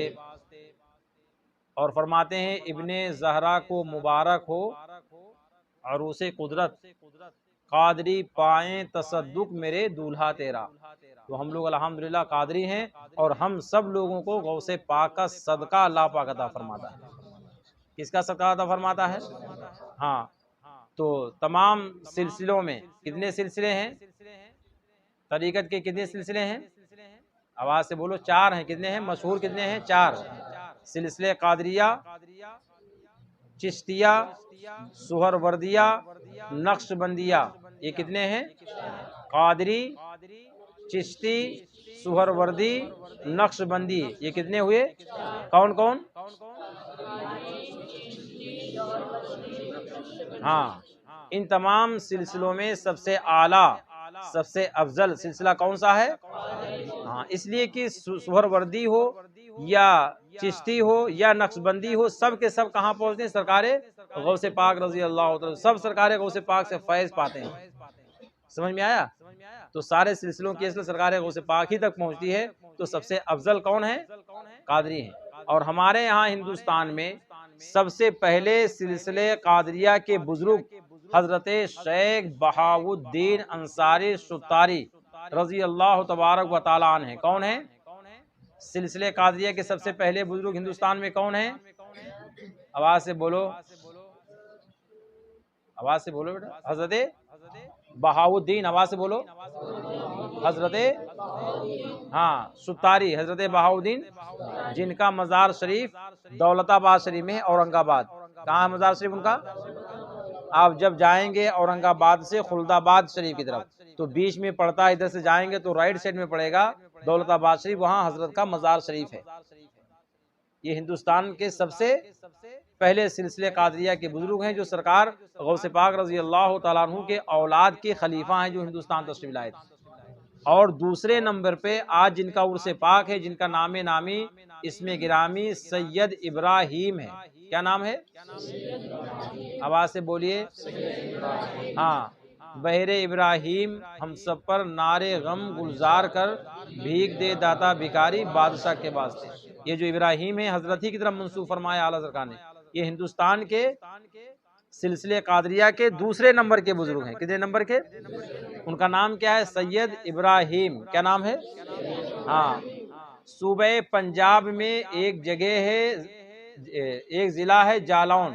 کیا نام ہے ضلع کا نام؟ جالون۔ جالون میں ایک جگہ ہے جس کا نام ہے ایرج۔ کیا نام ہے؟ تو آپ کی پیدائش سن 860 ہجری میں، 865 ہجری میں آپ کی ولادت سن 865 ہجری میں مقام جالون، مقام ایرج، قصبہ جالون، ضلع جالون، صوبہ پنجاب یعنی اسٹیٹ پنجاب میں آپ کی ولادت بس عادت ہوئی۔ اور 920 ہجری میں آپ اپنے شہر کو چھوڑ کر کے دہلی میں تشریف لائے۔ کہاں تشریف لائے؟ دہلی میں تشریف لائے۔ آپ کے والد کا نام ہے معین الدین، سید معین الدین، اور آپ کے دادا کا نام ہے سید عبد القادر۔ کیا نام ہے؟ آپ حسنی سید ہیں۔ کون سے سید ہیں؟ یعنی آپ کا سلسلہ نسب حضرت سرکار سیدنا امام حسن رضی اللہ تبارک و تعالیٰ عنہ سے جا کر کے ملتا ہے۔ اس طریقے سے آپ کے کا جو گھرانہ تھا ایک علمی گھرانہ تھا، اور آپ نے بہت چند دنوں میں تقریباً 12 سال کی عمر میں آپ نے پورے قرآن شریف کو ختم کر لیا تھا یا حفظ یاد کر لیا تھا، اور کم عمر ہی میں آپ بہت بڑے عالم دین ہو گئے تھے۔ اتنے بڑے عالم دین ہو گئے تھے، اتنے بڑے عالم دین ہو گئے تھے کہ شیخ عبد الحق محدث دہلوی آپ کی تاریخ لکھتے ہوئے اخبار الاخیار اپنی کتاب اخبار الاخیار میں تحریر فرماتے ہیں کہ آپ کے زمانے میں آپ جیسا کوئی بڑا عالم دین دہلی میں موجود نہیں تھا۔ اتنے بڑے عالم دین، اور آپ گوشہ نشینی اختیار کرتے تھے۔ کیا اختیار کرتے تھے؟ گوشہ نشینی کے مطلب کہ آپ لوگوں کے سامنے نہیں، کہیں ایک جگہ بیٹھ کر کے اور وہیں کتابوں کو لکھتے تھے۔ اللہ کیا کرتے تھے؟ کتاب، اور جو کتابیں پہلے کے علماء نے لکھی تھی اس کی تصحیح فرماتے تھے۔ کیا فرماتے تھے؟ یہاں تک کہ فرماتے ہیں حضرت سیدنا شیخ عبدالحق محدث دہلوی کہ جب آپ کا جب وصال ہو گیا تو وصال ہونے کے بعد میں آپ کے کمرے سے جو کتابیں نکالی گئیں وہ کتاب احاطے سے، یعنی گننے کی احاطے سے باہر تھی کہ کتنی کتابیں اس کے اندر، جن کا شمار نہیں تھا۔ اللہ، اور اکثر کتابیں ایسی تھی کہ جس کو حضرت نے اپنے ہاتھ سے تحریر فرمایا تھا۔ کیسے تحریر فرمایا تھا؟ ہاں، فرماتے ہیں جب آپ کے پاس کوئی کتاب لینے کے لیے آتا کہ مجھے پڑھنا ہے تو فرماتے پہلے اس کو جانچتے تھے۔ آپ کیا کرتے تھے؟ اگر اس سے مخلص پاتے تھے تو آپ کتاب عنایت فرماتے تھے، اگر مخلص نہ پاتے تو اسے پڑھنے کے لیے کتاب نہیں دیتے تھے۔ اللہ، اور فن فلسفہ، کون سی کتاب؟ کون سا فن؟ فن فلسفہ۔ فن فلسفہ بولے تو آسمانوں کا علم، کہ آسمان میں کہاں کیا ہے، کیا ہو رہا ہے، کیسے وہ ہے، کیسے نہیں ہے، اس کا علم، یہ بہت اہم علم ہوتا ہے۔ علم فلسفہ بہت، اور بہت سارے لوگ علم فلسفہ کو پڑھ کر کے گمراہ بھی ہو گئے جب بھی انہوں نے کہہ دیا کہ ہاں آسمان گھومتا ہے۔ کیا کہہ دیا؟ آسمان گھوم رہا ہے ان کے نزدیک، تو آسمان نہیں گھومتا، ان کی عقل گھوم رہی ہے۔ ان کی کیا گھومتی ہے؟ آسمان اپنی جگہ پہ قائم ہے آسمان، مگر فلسفیوں نے کہا کہ آسمان گھومتا، آسمان چکر لگاتا ہے۔ آپ نے فلسفہ میں اتنی مہارت حاصل کیا، اتنی مہارت حاصل کیا کہ اپنے وقت کے آپ امام فلسفہ مانے جاتے تھے۔ سبحان اللہ، بڑے بڑے سے مسائل کو آپ چٹکی بجاتے ہوئے اس کو حل فرما دیا کرتے تھے۔ کون حل فرماتے تھے؟ آواز سے بولو بھائی۔ حضرت سیدنا ابراہیم ارجی، حضرت سیدنا ابراہیم ارجی رضی اللہ تبارک و تعالی عنہ، آپ سن 20 ہجری میں دہلی تشریف لائے۔ کب تشریف لائے تھے؟ آپ کا پورا گھرانہ علمی تھا، آپ نے اکتساب علم کیا بڑے بڑے علماء سے، خاص طور سے حضرت علامہ علیم الدین محدث علیہ رحمت الرضوان سے آپ نے اکتساب علم کیا۔ ظاہری علوم آپ نے کس سے حاصل کیا؟ حضرت علامہ علیم الدین محدث سے۔ کس سے حاصل کیا تھا؟ علیم الدین محدث سے حاصل کیا تھا۔ اور جو طریقت کا علم تھا اس علم کو آپ نے اپنے پیر و مرشد حضرت شیخ بہاؤالدین ستاری رضی اللہ تبارک و تعالی عنہ سے حاصل کیا۔ اور آپ حضرت شیخ بہاؤالدین ستاری رضی اللہ تعالی عنہ کے مرید بھی ہیں، اور حضرت شیخ بہاؤالدین علیہ رحمت الرضوان کے خلیفہ بھی ہیں۔ مرید بھی ہیں اور ان کے اور خلیفہ بھی ہیں۔ اور حضرت شیخ بہاؤالدین ستاری رضی اللہ تبارک و تعالی عنہ نے اوراد و وظائف کے لیے یہ کتاب تحریر فرمائی تھی، جس کتاب کا نام ہی حضرت نے وظیفہ ستاریہ، اس کتاب کا نام رکھا تھا حضرت نے۔ فرماتے ہیں کہ اس کتاب کو حضرت نے حضرت سیدنا ابراہیم ارجی علیہ رحمت الرضوان ہی کے لیے تصریف فرمایا تھا اس کتاب کو حضرت نے۔ اور دہلی شریف میں آپ تشریف رکھتے تھے۔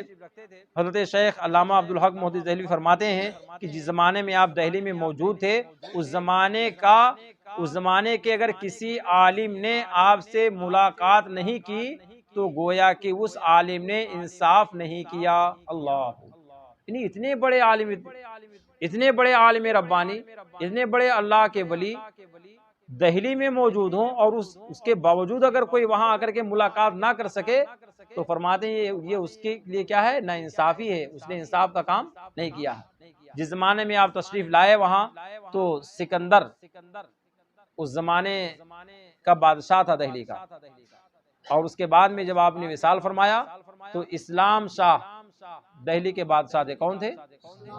ہاں، سن 953 ہجری میں۔ کون سی ہجری میں؟ ہاں، سن 953 ہجری 5 ربیع الاخر سن 953 ہجری میں آپ نے دار فانی سے کوچ فرمایا، اور آپ اپنے مولا حقیقی سے جا ملے۔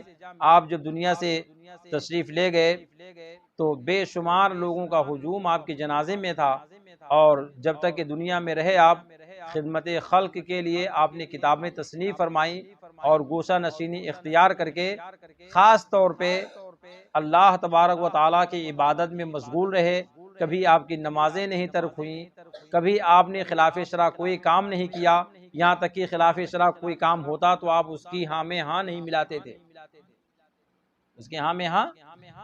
یہی فقیر بھی آپ لوگوں کو کہتا ہے کہ جو چیز غلط ہو اس کو غلط ہی کہو، حق کو حق کہو، باطل کو باطل ہی کہو، ٹھیک ہے۔ ناحق میں اگر جا کر کے ہاں ملاؤ گے تو کیا ہوگا؟ غلطی پر آپ ہوگے۔ اس زمانے میں محفل سما کا بڑا شور تھا دہلی میں۔ حضرت خواجہ قطب الدین بختیار کاکی رضی اللہ تعالیٰ عنہ کے مزار شریف پہ یہ چشتی حضرات بہت بڑی محفل منعقد کرتے تھے، جس کو محفل سما لوگ کہتے تھے۔ بڑی مجلس ہوتی تھی، بڑے بڑے اولیاء سب وہاں جاتے تھے، بہت سارے لوگ جاتے تھے حضرت خواجہ قطب الدین بختیار کاکی رضی اللہ تعالیٰ عنہ کے مزار پر۔ یہ کون ہیں؟ سرکار غریب نواز کے خلیفہ ہیں۔ کون ہیں؟ سرکار غریب نواز کے خلیفہ ہیں۔ مہرولی شریف میں آپ کا مزار شریف ہے۔ فرماتے ہیں کہ ایک اس زمانے میں ایک صاحب تھے، رکن الدین ان کا نام تھا۔ کیا نام تھا؟ وہ آئے اور حضرت سے فرمایا، حضرت سے عرض کیا کہ حضور بہت سارے لوگ محفل سما میں تشریف لے جاتے ہیں، وہاں محفل ہوتی ہے قطب صاحب کے مزار پہ، بڑے بڑے اولیاء بھی جاتے ہیں، اور حضور آپ تشریف نہیں لے جاتے ہیں۔ آپ نے فرمایا کہ میں وہاں جا کر کے کیا کروں، میرا کون سا وہاں پہ کام ہے؟ جہاں پہ رقص اور سرور کی محفلیں ہوں، جہاں پہ قوالی گائی جائیں، جہاں پہ ہدوم مچایا جائے مزار شریف کو، اور اللہ کے ولیوں کے دربار کا کوئی ادب نہ رکھا جائے، ایسی جگہوں پہ جانے سے کیا فائدہ ہے؟ انہوں نے کہا نہیں ایسا نہیں ہوتا ہے۔ تو کہا ٹھیک ہے آپ جائیے، اور جانے کے بعد میں حضرت کے مزار شریف پہ جانا، اور مزار شریف پہ جانے کے بعد میں اپنی پوری دل کی توجہ کو سرکار خواجہ قطب الدین بختیار کاکی کی مزار کی طرف منہ کر کے اور لگا دینا، مائل ہو جانا بالکل ہماتن گوش ہو کر کے کہ صرف اور صرف صاحب مزار حضرت علامہ شیخ قطب الدین بختیار کاکی ہیں، باقی کوئی نہیں ہے۔ پھر آپ دیکھنا کہ کیا ہوتا ہے۔ فرماتے ہیں مولانا رکن الدین صاحب کہ میں گیا، جب حضرت سیدنا قطب الدین بختیار کاکی مزار کے مزار شریف پہ پہنچا تو بہت سارے لوگ تھے، محفل سما اپنے جوش خروش کے ساتھ میں تھی، اور محفل پوری گرم تھی، اور لوگ بڑے آب و تاب کے ساتھ والیانہ جھوم رہے تھے، قوالی چالو تھی۔ میں گیا اور قبر کے نزدیک پہنچا، آپ کے پایتی جا کر کے بیٹھ گیا، حضرت کی بارگاہ میں سلام پیش کیا، اور سلام پیش کرنے کے بعد میں نے مراقبہ کیا، اور جیسے علامہ سید ابراہیم ارجی نے فرمایا تھا، میں نے اپنے دل کی پوری توجہ حضرت خواجہ قطب الدین بختیار کاکی کی طرف میں نے کیا، تو میں نے کیا دیکھا کہ قبر کا پردہ ہٹ گیا، اور میں دیکھ رہا ہوں کہ حضرت قطب الدین بختیار کاکی اپنے قبر میں تشریف فرما ہے، اور مجھ سے فرماتے ہیں کہ رکن الدین تم دیکھ رہے ہو کہ ان لوگوں نے کیا میری حالت کر دی ہے؟ ان لوگوں نے محفل سما کر کے، قوالی کی محفل کر کے میرا پورا دماغ خراب کر دیا ہے۔ اللہ، یہ کون فرما رہے تھے؟ آواز سے بولیے، آواز ہی نہیں آ رہی۔ خواجہ قطب الدین بختیار کاکی فرما رہے تھے۔ کون فرما رہے تھے؟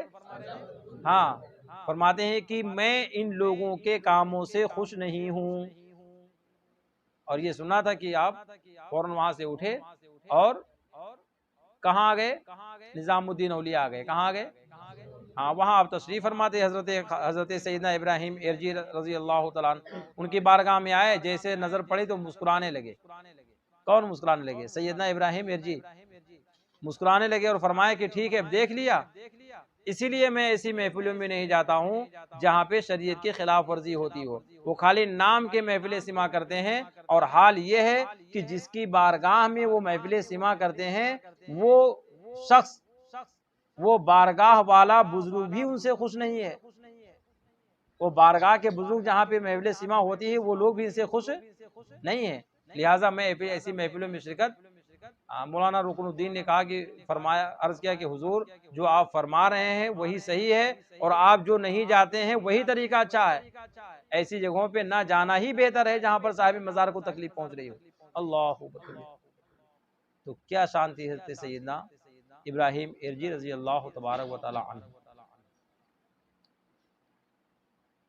کہ آپ نظام الدین اولیاء میں بیٹھ کر کے اور سیدنا قطب الدین بختیار کاکی رضی اللہ تعالیٰ عنہ کے مزار کے حالات کا ملاحظہ فرماتے تھے۔ سبحان اللہ، یہ اللہ تعالیٰ نے آپ کی آنکھوں میں ایسی بصیرت عطا فرمائی تھی کہ کتنی کہاں پہ نظام الدین اولیاء ہے اور کہاں پہ مہرولی شریف ہے، یعنی کافی دور ہے، میرے خیال سے 5-6 کلومیٹر کا فاصلہ تقریباً ہوگا جی، 20-25 کلومیٹر، چلیے 20-25 کلومیٹر پکڑ لیجئے، تو یعنی 20-25 کلومیٹر یہاں سے بیٹھ کر کے وہاں کے حالات کو ملاحظہ کرنا یہ کس کی بات ہے؟